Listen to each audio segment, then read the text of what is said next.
Alhamdulillah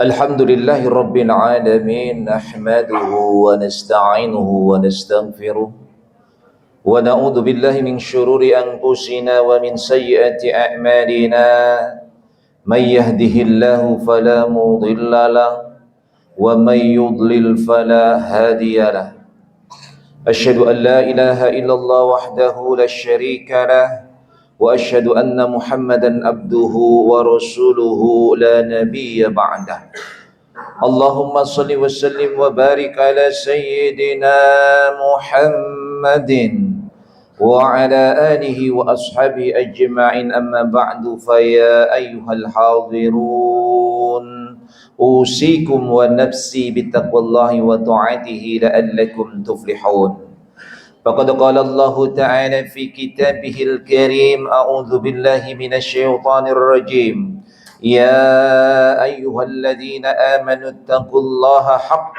تقاته ولا تموتن إلا وأنتم مسلمون وقال رسول الله صلى الله عليه وسلم اتق الله حيثما كنت وأتبع السيئة الحسنة تمحوها وخالق الناس بخلق الحسن صدق الله وصدق رسوله النبي الحبيب الكريم ونحن على ذلك من الشاهدين والشاكرين والحمد لله رب العالمين معاشر الجماعة هداني الله وإياكم أجمعين. Alhamdulillah kita sudah masuk di tanggal 10 bulan Syawal, yang artinya kita hampir 10 hari meninggalkan bulan suci Ramadan, bulan yang penuh dengan rahmat dari Allah Subhanahu wa taala, bulan yang penuh ampunan dari Allah Subhanahu wa taala, bulan yang Allah menjanjikan bahwa kita semua akan terbebas dari siksa api neraka. Oleh karenanya kita bermunajah kepada Allah Subhanahu wa taala bahwa kita semua ini adalah orang-orang yang diampuni dosanya oleh Allah Subhanahu wa taala. Amin ya rabbal alamin. Hadirin yang dirahmati dan dimuliakan Allah Subhanahu wa taala, banyak pelajaran yang bisa kita ambil dari bulan Ramadan. Setidaknya ada 5 pelajaran yang bisa kita ambil yang merupakan bekal kita menghadapi 11 bulan ke depan ini. Pelajaran yang pertama adalah Ramadan mengajarkan kepada kita untuk menjadi orang yang imannya mantap, orang yang imannya bagus, orang yang hati-hati, yang mengharapkan di dalam beramal, maka dia diampuni oleh Allah Subhanahu wa taala.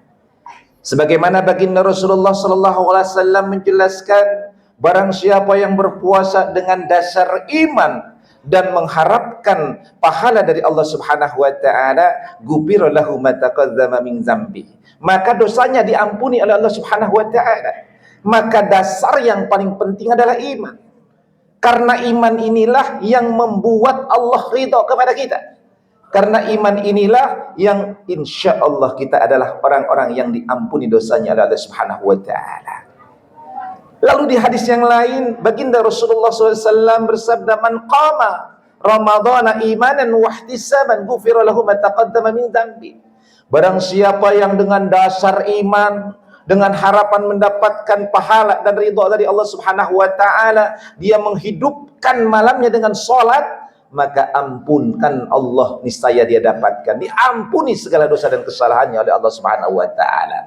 Maka dasar iman menjadi dasar utama ketika di bulan suci Ramadan melaksanakan amal-amaliyah kita. Oleh karenanya, yuk kita sama-sama di bulan-bulan berikutnya, di bulan Syawal, di bulan peningkatan ini, kita tingkatkan lagi kadar keimanan kita. Al-imanu yazid wa yanqus, iman berkurang dan bertambah. Maka yang harus kita lakukan, jangan pernah berkurang iman kita, tapi terus bertambah, terus bertambah. Bertambahnya iman dengan amal ketaatan kepada Allah Subhanahu wa taala yang menyebabkan iman kita turun karena kita melaksanakan perbuatan dosa dan maksiat. Oleh karenanya, berazamlah dalam hidup kita bahwa kita akan senantiasa melaksanakan amal-amal ketaatan kepada Allah Subhanahu wa taala dan meninggalkan dosa serta maksiat kepada Allah Subhanahu wa taala. Ini pelajaran yang pertama, imannya mantepin. Lalu yang kedua, Yang bisa kita ambil pelajaran dari Ramadan, Ramadan adalah bulan ibadah. Ramadan adalah bulan amal. Bulan Ramadan adalah di mana Allah langsung menilai kepada kita, tidak melalui perantaraan malaikat lagi. As-siyamu li wa ana ajibi, puasa untukku dan aku yang menilainya. Maka sepanjang bulan Ramadan Allah langsung nilai kita. Maka kita sepanjang Ramadan kita isi kita dengan tadarus Al-Quran. Alhamdulillah di bulan Ramadan ada yang 2-3 kali khatmul Quran. Padahal di bulan-bulan yang sebelum Ramadan jangankan khatmul Quran, baca Quran saja ogah. Tapi di bulan suci Ramadan kita termotivasi untuk melaksanakan amal-amal soleh kita, beribadah kepada Allah Subhanahu wa taala. Kita lapar-lapar baru makan sedikit, sholat maghrib, sempat makan dulu, disambung sholat isya, disambung sholat tarawih, barulah kita makan. Banyak yang begitu karena ingin beribadah kepada Allah Subhanahu wa taala. Bahkan ada yang nyambung lagi, dia tidur kemudian bangun tahajud lagi. Ramadan luar biasa. Ramadan bulan ibadah, dan tidaklah kita hanya terputus pada bulan Ramadan, tetapi amal-amal ibadah kita harus kontinuitas setelah Ramadan kita. Kalau kemarin di Ramadan sebulan khatmul 2-3 kali Quran, yuk jangan sampai ketika selesai Ramadan nyentuh Al-Quran saja nggak pernah, baca Quran saja nggak pernah, sibuk dengan kehidupan duniawiyah. Maka kalau kita mengambil pelajaran dari Ramadan, maka mari kita sama-sama istiqomahkan, konsisten kita beramal, beribadah walaupun Ramadan sudah pergi meninggalkan kita. Lalu pelajaran yang ketiga yang diajarkan Ramadan, Ramadan mengajarkan kepada kita akhlak yang karimah. Ramadan, di bulan Ramadan kita harus menjaga mata kita, menjaga lisan kita, menjaga indera-indera kita. Bahkan kalau kita lagi bulan suci Ramadan dan puasa, ada yang orang ngajak berantem sama kita, ntar dulu, buka dulu baru kita berantem. Di bulan Ramadan kita menahan hawa nafsu kita, menjaga akhlak kita. Oleh karenanya jangan Ramadan selesai akhlaknya amburadul kembali. Kalau kemarin di bulan Ramadan kita jaga akhlak kita, jaga perilaku kita, jaga sikap kita, jaga segala indera-indera kita, maka pada bulan setelah Ramadan itu harus kita tetap jaga. Jaga mata kita, jangan meletetin yang enggak benar. Jaga kuping kita, jangan sampai mendengarkan yang haram. Jaga bibir kita, jangan sampai memfitnah dan menggibah, apalagi menyakiti orang lain. Jaga langkah kita agar jangan sampai berlangkah kaki kita ke arah-arah tempat yang maksiat. Akhlak kita, ini akhlak nggak main-main. Karena permasalahan terbesar pada bangsa kita ini akhlak. Akhlak inilah yang membuat bangsa kita, kalau zaman dulu kita lagi di pesantren, itu guru 10 meter, baunya saja kita langsung nunduk. Kalau sekarang maaf saja di kampus, itu dosen di depan mata ngerokok, ditawin rokok dia. Pak, ngerokok Pak. Kalau sekarang begitu. Akhlak yang sekarang jadi masalah. Di bulan Ramadan kemarin kita berusaha membangun akhlak karimah. Yuk kita sama-sama takzim kita kepada guru kita, takzim kita kepada orang tua kita, takzim kita kepada orang yang lebih tua daripada kita. Maka kalau ini dijaga akhlak yang baik, maka bangsa kita akan menjadi bangsa yang dipenuh dengan keberkahan dari Allah Subhanahu wa taala. Hadirin yang dirahmati Allah Subhanahu wa taala. Lalu yang keempat, yang diajarkan Ramadan adalah kita diajarkan untuk saling sayang, mengikat ukhuwah Islamiyah di antara satu dengan yang lainnya. Kita peduli dengan orang yang miskin. Bahkan kalau kita menyediakan takjil untuk orang yang berpuasa, pahalanya luar biasa. Di bulan Ramadan kita peduli dengan orang lain. Bahkan zakat fitrah yang kita keluarkan hakikatnya untuk orang fakir dan miskin. Itu adalah kepedulian sosial. Itu adalah dalam rangka mengikat ukhuwah Islamiyah. Nah, oleh karenanya jangan dibatas hanya Ramadan. Ramadan kita jaga, beda baju. Kemarin lu partainya A, gua B. Ini gara-gara Ramadan kita berantemnya berhenti dulu ya. Nanti setelah Ramadan kita berkompetisi lagi. Jangan begitu. Baju boleh beda, karena perbedaan itu adalah sunatullah. Orang berbeda itu kan indah. Kalau nggak berbeda itu nggak indah. Coba saja kalau saudara mendengarkan lagu hanya satu irama saja, hanya satu musik aja, hanya satu alat musik, nggak enak. Musik itu enak karena ada beberapa alat musik yang dipetik secara harmonisasi, dinamikanya bagus, ada vokalis yang cantik. Perbedaan harus menciptakan keindahan. Dan itu harus menciptakan sebuah keindahan dalam hidup dan kehidupan kita. Yuk kita sama-sama ikat ukhuwah Islamiyah di antara kita walaupun Ramadan sudah berlalu. Dan yang terakhir, Ramadan mengajarkan kepada kita untuk produktif.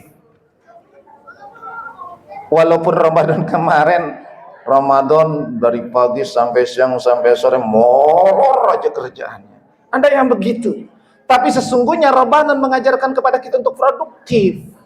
Artinya apa? Membangun tatanan ekonomi kita, jangan sampai ngadahin tangan. Harus produktif. Coba kita lihat, itu kalau mau maghrib, jam 3, jam 4, dagangan takjilan berderet dari ujung ke ujung. Itu membangun tatanan ekonomi untuk kita. Jangan sampai selesai Ramadan nganggur lagi. Tapi harus menjadi motivasi Ramadan untuk bangkit ekonomi kita. Haram bagi kita, bahkan bukan haram, sesuatu yang sangat hina dan rendah kalau kita mengadahkan tangan meminta-minta. Oleh karenanya jangan sampai kita menjadi orang-orang yang lemah secara ekonomi, karena ini kadal faqru ayakunal kufra. Kefakiran mengarah kepada kekafiran.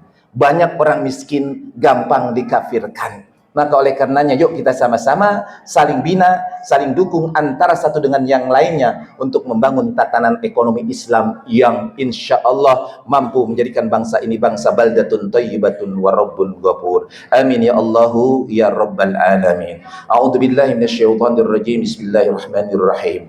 Wal 'asr innal insana lafi khusr illa alladhina amanu wa 'amilus solihat wa tawassaw bil haqqi wa tawassaw bis sabr. Barakallahu li wa lakum bil Qur'anil azim wa nafa'ni wa iyyakum bima fihi minal ayati wa dzikril hakim wa taqabbalallahu minni wa minkum tilawatahu innahu wal ghafurur rahim.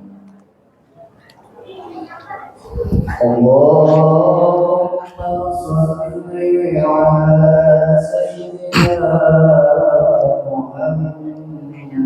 Allahumma shalli ala sayyidina Muhammad.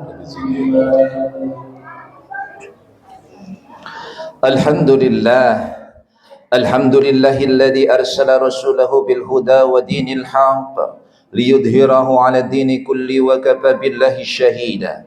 Asyhadu an la ilaha illallah wahdahu la syarika lah wa asyhadu anna Muhammadan abduhu wa rasuluhu la nabiyya ba'da. Allahumma salli wa sallim wa barik ala sayyidina Muhammadin wa ala alihi wa ashabihi ajma'in, amma ba'du. Faya ayyuhal mu'minun ittaqullah haqqa tuqati wa la tamutunna illa wa antum muslimun. Ma'asyiral jamaah yang dirahmati dan dimuliakan Allah Subhanahu wa taala. Di khutbah yang kedua ini sebuah kesimpulan. Mari kita sama-sama menjadi insan yang kamil. Kesolehan bukan hanya kesolehan individual saja, tetapi harus menjadi kesolehan yang secara bersama atau kesolehan sosial. Mari kita membangun kesolehan individual dan membangun kesolehan sosial. Maka insya Allah kita akan menjadi insan yang kamil. Jagalah 5 hal. Jagalah akidah kita, jagalah ibadah kita, jagalah akhlak karimah kita, jagalah ukhuwah Islamiyah kita, dan jagalah ekonomi kita agar kita mampu menghadapi ke depannya sehingga tujuan hidup kita fid dunya hasanah wa fil akhirati hasanah insyaallah akan dapat terwujud secara maksimal. Mudah-mudahan Allah Subhanahu wa taala senantiasa memberikan kekuatan kepada kita untuk istiqamah di dalam iman wal Islam. Mudah-mudahan kita semua adalah hamba-hamba Allah yang senantiasa mendapatkan cucuran rahmat dan kasih sayang dari Allah Subhanahu wa taala. Innallaha wa malaikatahu yusholluna 'alan nabi ya ayyuhalladzina amanu sallu 'alaihi wa sallimu taslima. Allahumma shalli ala sayyidina Muhammad wa ala ali sayyidina Muhammad kama sallaita ala sayyidina Ibrahim wa ala ali sayyidina Ibrahim wa barik ala sayyidina Muhammad wa ala ali sayyidina Muhammad kama barakta ala sayyidina Ibrahim wa ala ali sayyidina Ibrahim fil alamin innaka Hamidum Majid. Wa radallahu anil khulafa'ir rasyidin Abi Bakar wa Utsman wa Ali wa an baqiyati sahabati Rasulillah wat tabi'in wat tabi'ut tabi'in wa alaina wa amhum wa fihim bi rahmatika ya arhamar rahimin. Amin ya Allah ya rabbal alamin. Allahumma ighfir lil mu'minina wal mu'minat wal muslimina wal muslimat al ahya'i minhum wal amwat wa ya qadiyal hajat. Allahumma iftah lana abwabal khair wa abwabas salamah wa abwabas sihah wa abwabal rahmah wa abwabal maghfirah wa abwabal jannah ya arhamar rahimin. Rabbana afrigh alaina sabra wa tawaffana muslimin. Rabbana atina fid dunya hasanah wa fil akhirati hasanatan wa qina adzaban nar. Walhamdulillahi rabbil alamin. Ibadallah, innallaha ya'muru bil 'adli wal ihsan wa ita'i dzil qurba wa yanha 'anil fahsya'i wal munkari wal baghi ya'izukum la'allakum tadhakkarun. Wallahu ya'lamu ma tasna'un. Aqimis salam.